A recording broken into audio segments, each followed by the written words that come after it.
Good morning, class. I wanted to create a session for you to help you with the upcoming grammar unit that we have on direct and indirect objects. Before we begin, make sure you have your language handbook. We will be working in Chapter 6, which starts on page L149. I'm going to grab my pointer tool here so you can see that. You will need your English language handbook to help you with this session. What is a direct object? A direct object is a noun or pronoun that receives the action of the verb. Once you find the subject and the verb, ask yourself what or whom is receiving the action of the sentence. So in this example, I have this first sentence, Abby walked the dog to the park. We need to discover what is the subject and what is the verb first. So first of all, our subject in this case is Abby. We're going to put an S there for Abby. And what did Abby do? Well, Abby walked. So here is our verb. Abby walked. Okay, now we need to ask ourselves who is receiving the action of the walking? Well, it's the dog. So if you take your little pen tool, Abby walked. Who did she walk? She walked the dog. Okay, that would be our direct object because it's directly receiving the action of being walked. Next, our next example, sorry about that. Our next example, Mr. Jones, my neighbor, owns a Hummer. Well, what is our subject? Our subject is Mr. Jones. What is Mr. Jones doing? He owns. That's our verb. What does he own? He owns a Hummer. So that is our direct object. Don't let that phrase, my neighbor, trip you up because that is actually just further information, what we call a adjective phrase to help further identify who Mr. Jones is. Sometimes there can be more than one direct object in a sentence, and it is known as a compound direct object. Here's some examples. I saw a pumpkin and a scarecrow on Jesse's porch. So our subject is I. What did I do? I saw. What did I see? I saw a pumpkin and I saw a scarecrow. So pumpkin and scarecrow are our compound direct objects. Direct objects. Our second example, I bought myself a pear, an apple, and a banana. Well, ask yourself, what's the subject? Move that out of the way. The subject is I. What did I do? I bought. What did I buy? I bought a pear and I bought an apple. Those are our direct objects. Oh, and I also bought a banana. So I have three direct objects in this case. I have a pear, an apple, and a banana.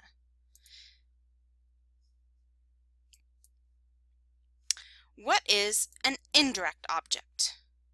An indirect object tells to whom or for whom the action of the verb is done and who is receiving the direct object. There must be a direct object to have an indirect object. Okay, so if there's no direct object, then you don't have an indirect object. So here's our example. She gave me the report. So let's go through our practice again. We start with the subject. What's the subject? She. What did she do? She gave. That's our verb. What did she give? She gave the report. So that's our direct object. To who or for whom did the report was given? Me. So me is the indirect object.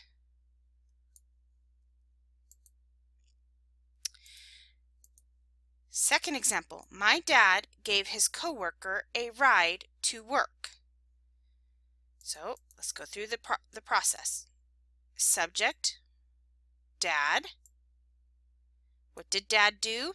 He gave. What did he give? Dad gave a ride. That's our direct object. Who did he give a ride to? His coworker.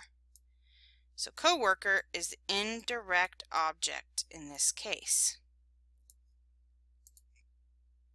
Don't get tripped up by the my as a pronoun that is helping further identify. It's a possessive pronoun. Don't get, my is not the subject, but dad is. Some students get tripped up by that. All right, indirect objects can also be compound. So here's an example. Cindy and Josh taught the beagle and the lab a new trick. So we have two subjects, Cindy and Josh. What did they do? They taught. Who did they teach? They taught a trick. Or what did they teach? They taught a trick. So trick is direct object. Who did they teach it to? They taught it to the beagle and they taught it to the lab. So beagle and lab are our indirect objects. Little notations there. I write terribly, sorry. So again, Cindy and Josh are our subjects. The action is the verb is taught. What did they teach? They taught a trick. Who did they teach it to? They taught it to the beagle and the lab. So those are our indirect objects. Direct and indirect objects. A direct object and an indirect object can never be a part of a prepositional phrase or follow a prepositional phrase.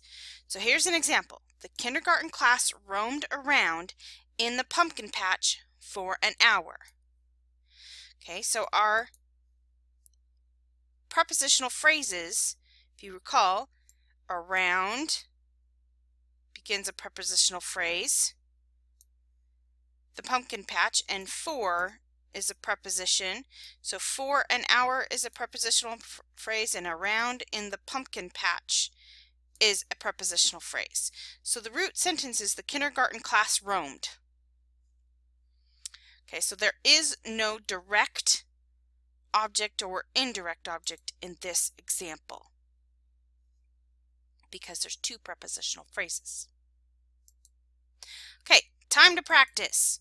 What is the direct object of the sentence? Humans kill snakes each year. Is it A, kill, B, year, or C, snakes?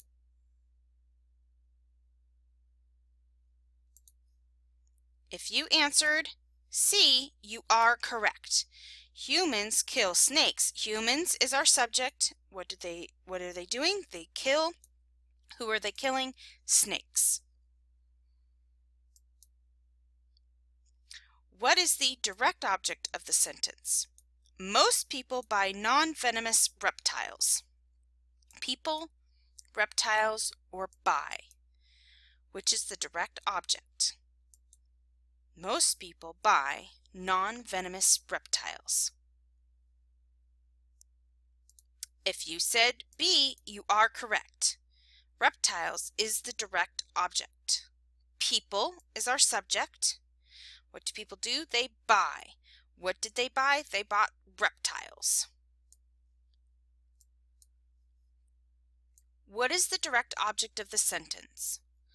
I brought lattes to the teachers and gave the students smoothies. A, brought and gave. B, lattes and smoothies. C, teachers and students. What is the direct object of the sentence?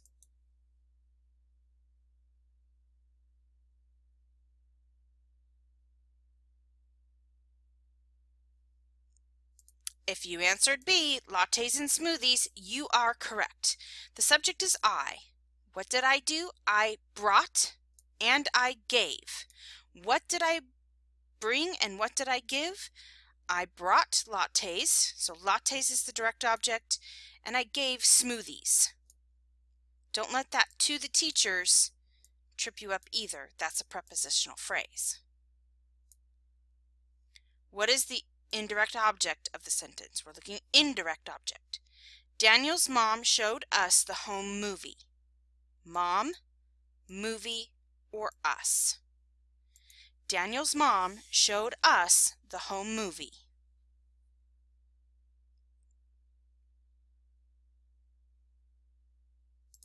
If you answered us, you are correct. Okay. The subject is mom. Mom showed, what did she show? She showed a movie. Who did she show it to? Us. So us becomes the indirect object. What is the indirect object of the sentence? My cousin sent me a card for Christmas. Is it me, Christmas, or cousin? What is the indirect object?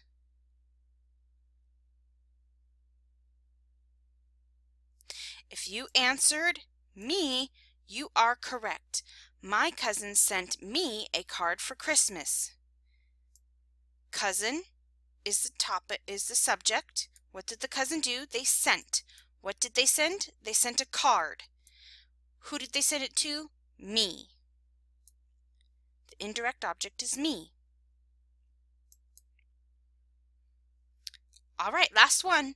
What is the indirect object of the sentence? I made my mouse and hamster their own cages.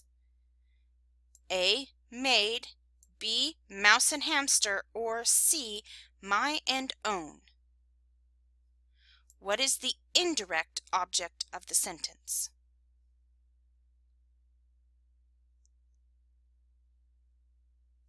If you answered B, you are correct. Subject I. What did I do? I made. What did I make? I made a cage. Who did I make it for? I made it for the mouse and I made it for the hamster.